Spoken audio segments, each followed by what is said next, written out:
title of this session is the mind-body connection. I want to talk about the reverse, the body-mind connection. Because while it's true that mind does have control over matter, we are forgetting something very, very significant in this culture. Because there is a thing called body over mind. Has anyone ever had a stomach virus or food poisoning? Anyone where they were really totally white? Okay, fine. Now, in that condition, can any of you have negotiated a mortgage, a lease? Did any one of you go to work under that condition? Because the mind is powerful, all powerful, right? We all forgot about the body. But if you are in that state, how can you think? How can you perform? How can you live? Now that's an extreme case, of course.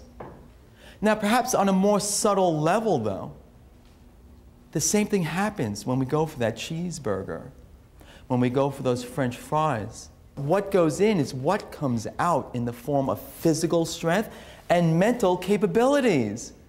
We've become such a cerebral society. Our children are learning computers at earlier and earlier ages, and they are giving up exercise and sports at earlier and earlier ages. That's a serious price to pay. Because once the body starts to break down, the mind goes with it. Mood and movement are interrelated. Now, the less we move, the less we can move. Does that make sense? The more you move, the more you challenge your body, the more your body can handle. The more sedentary you become, the more effort is required just to even walk. If you condition yourself, if you force yourself to go past your comfort zone, we know about that in business, we know about that in achieving goals, but we need to understand and apply that when it comes to physical activity. Now the thing is, we always need to know that we were designed to move. That's the human body. And it's remarkable the changes that occur as you move. I want everyone just to stand up for just 1 second and just do this inhaling, reaching up to the ceiling, and bring it back down. Usually I bring it out, but you're too close to each other. And again, take a deep breath in and exhale. And right in your place, just walk for about 10 seconds. Anyone feeling worse? No? Okay. You've been reawakened. Exercise is that. It's a reawakening. It's like magic. And I studied this in school. I understand the theories. I understand the science behind it. But to experience it, it's indescribable. So I would always suggest to not even think about it, just do it. Just do it.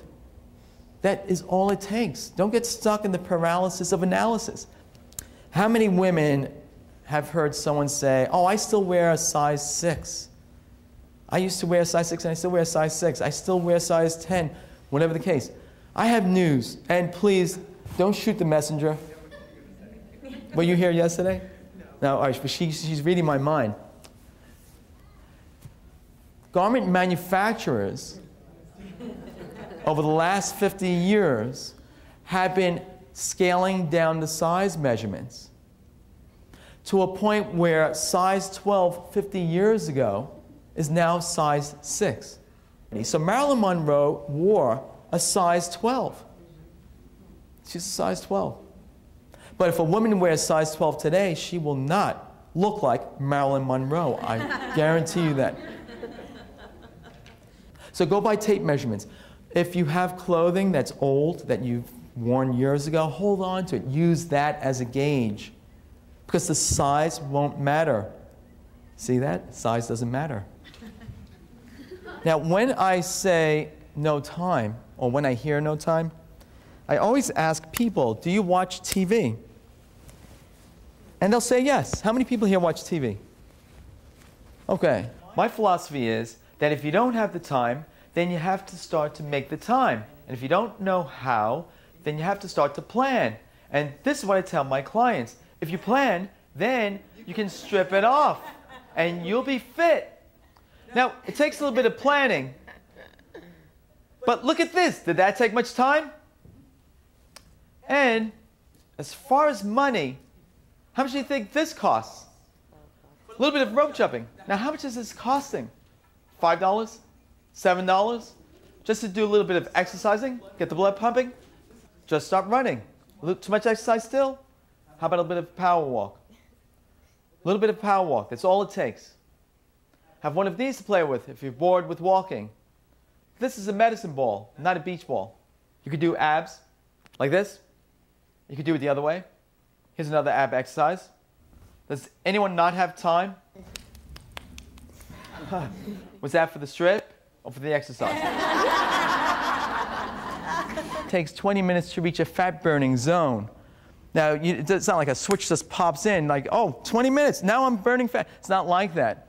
And people think, oh, well, you know, at what time? I only did 18 minutes. What am I going to do? I didn't reach the fat burning zone. It's not like that.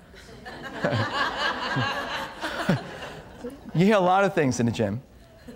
What happens is when you first start working out, you're burning carbohydrates, which is why we need carbs. You're burning carbs, you're burning a little bit of fat.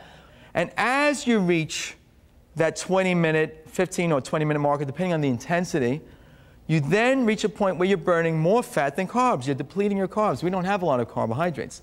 There's no better way to get rid of jet lag. So when you go back home, you hit the ground running. Isn't that what you have to do anyway?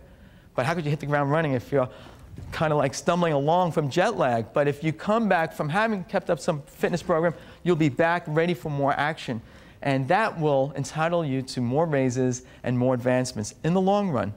Top CEOs, look at the condition they're in. A lot of them are lean. A lot of them work out. A lot of them play racquetball.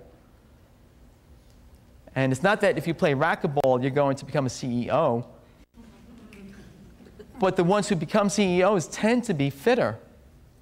So it does tie in with your economic well-being after all. When people say no money, well then think of it as an investment in you. Because when you take care of you first, then you could help those around you. Your financial well-being as well as your physical well-being and mental. You need to be realistic with your goals. Don't ever expect to lose 5 pounds in the next hour. It's amazing with these diets. South Beach diet. You're going to lose 14 pounds in just 10 days. And it'll only be around the waistline. 2 problems. A, we should never lose more than 2 pounds a week. And there is no such thing as spot reduction. You can't just lose it here. The body will lose it where it chooses to lose. So do it gradually. Let your body adapt metabolically. It's more healthy. It's longer lasting. Forget the fad diets. When you ask me if we should lighten up on the intensity, I don't think so. Because if Bob did, he'd be in a wheelchair possibly right now, or a rocking chair anyway. Now this for me is inspiration. When you have someone 50, 60, 73, 85. What's our excuse? Age is only a number. And as long as we can remember that, then we can challenge ourselves with the intensity. We should make the time. We need to make the time. And in doing so, you will improve the mental processes. You will improve your emotional sense of well-being. It's been documented. It's been proven. And I've just shown you 4 people. If you want to call it aging, it's aging gracefully. But as far as I'm concerned, they each reverse their aging to a great degree, at least by 20 years. So let's just remember to program it into our lives. Otherwise, I look forward to seeing you all in the future. Have a good, healthy life. Thank you.